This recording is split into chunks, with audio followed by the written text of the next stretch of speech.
এখানে কিন্তু লেখাই থাকে যে জাতীয়ভাবে যদি যে সিদ্ধান্ত আসবে সেই সিদ্ধান্তে আমরা মেনটেন করি। কারণ হলো যে এটা আমরা মেনটেন করতে পারি না। শিডিউলে তো নাই, এটা টোটালি শিডিউলে নেই। ওনারা একটা বিষয় দিয়ে মেনটেন করে, কিন্তু আমরা চাইতেছি যে আমরা বাস্তবতা মেনটেন করে। হ্যাঁ এটাই।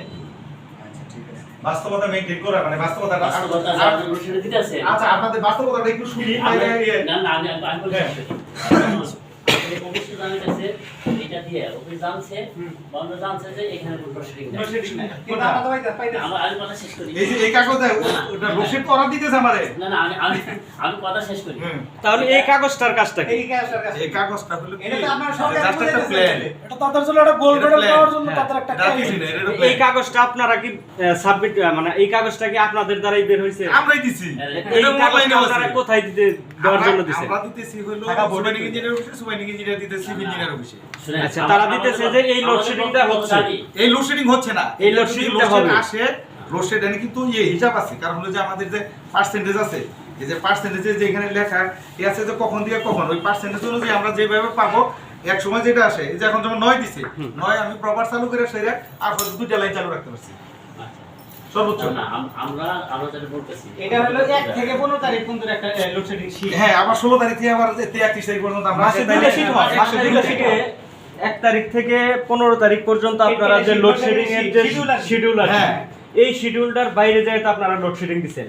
তাহলে সেক্ষেত্রে এরকম একটা ফরম্যাট আপনারা নতুন করে কেন প্রণয়ন করবেন না? এটা যেটা হলো কি যে আমাদের এটা হলো সম্ভব, এটা দিয়ে যে আমি, কারণ হলো যে আমাকে যে বরাদ্দটা দিবে, আমি যেটা পাঠাইলাম এটা হলো যে আমাকে যদি বরাদ্দ দেয় তাহলে আমি এরকম করে চলতে পারবো। বরাদ্দ দিলে ক্ষেত্রে এখানে তো টোটালি নাই, আপনারা তো একবার দিতেছেন পুরোটাই। এখানে লেখা আছে টোটালি কোনো শিডিউল নাই কে, টোটাল লোডশেডিং নাই। আমরা তো আংশিক হিসেবে বেশি হইতাছে। আমি সহজ করি, আমি সহজ সেটা হলো যে আপনি পাচ্ছেন 9 মেগাওয়াট আর এখানে দিতেছেন দেখাইছেন কত 100%। এটা হলো, এটা যদি আমার লোডশেড না থাকে, যেমন আমার যদি এখন যদি সাপোজ আমাকে 3 মেগাওয়াট লোডশেড দিল, 3 মেগাওয়াট লোডশেড দিলে আমরা প্রথমেই যমুনা লাইন বন্ধ করব। সেটা আবার কিন্তু কথা আছে, এটা হলো রাত্রের বেলায় আমরা তো ধরেই নিতেছি যে আমাদের দিনে কোনো লোডশেড দিবে না। আমরা কিন্তু দিনও তো হচ্ছে, দিনও তো 24 ঘন্টা লোডশেড এখন। হ্যাঁ 24 ঘন্টা। আর এইটুক লোডশেড হয়েছে যেটা, সেটা হলো যে আমরা যেটা দিতেছি এখানে ওয়ানলি লোডশেড আছে হলো রাত্রে 10টা থেকে নিয়ে 12টা পর্যন্ত। তাহলে এই লোডশেডিং এর যে শীটটা আমরা তৈরি করেন না কোনটা?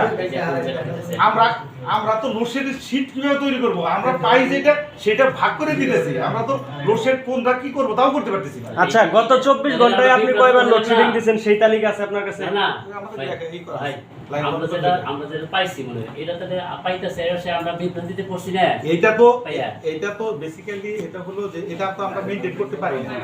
এটা মেইনটেইন কারণ হলো যে আমার যদি ইউনিফর্মিটি থাকতো, যে আমি আমার মিনিমাম যে এখন দেখা গেল যে আমার দিল 6 মেগাওয়াট, 6 মেগাওয়াটে আমি দুইটা লাইন চালু করতে পারবো না। হয় একটা লাইন চালু করে কি, অথবা একটা লাইন মানে অবস্থাটা হলো কি যে মিনিমাম আমি যদি 1 ঘন্টা পর পর দিতে যাই তাহলে আমার সেটা হলো 10-11 মেগাওয়াট হলে আমি একটা লাইন 1 ঘন্টা পর পর দিতে পারবো। এখন এখানে যে সমস্যাটা হচ্ছে যেমন সবাই জানতেছে এখানে কোনো বাস্তবে কোনো